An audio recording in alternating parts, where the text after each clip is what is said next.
মৃত্যুর ঠিক 3 সেকেন্ড আগে আপনি 3টা জিনিস দেখবেন এবং সেই 3টা জিনিস দেখেই বুঝে যাবেন আপনার ঠিকানা কোথায়। কি দেখবেন, কিভাবে বুঝবেন? শেষ পর্যন্ত দেখুন, হৃদয় কেঁপে উঠবে। আসসালামু আলাইকুম ওয়া রাহমাতুল্লাহ। এই মুহূর্তে আপনি ভিডিও দেখছেন, সব স্বাভাবিক, কিন্তু জানেন এই স্বাভাবিক জীবন যে কোনো মুহূর্তে শেষ হয়ে যেতে পারে এবং যখন মৃত্যু আসবে তখন 3টা জিনিস দেখবেন। প্রথমত, আপনার সামনে আপনার পুরো জীবন ফ্ল্যাশের মতো চলে যাবে। ছোটবেলার দুষ্টুমি থেকে শুরু করে আজ পর্যন্ত প্রতিটা ভালো খারাপ কাজ একসাথে দেখতে পাবেন। রাসূল সাল্লাল্লাহু আলাইহি ওয়াসাল্লাম বলেছেন, মৃত্যুর সময় মানুষের পুরো জীবন চোখের সামনে আসে।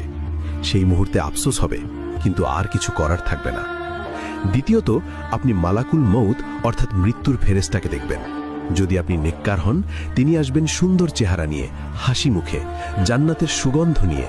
আপনার রূহ বের হবে সহজে।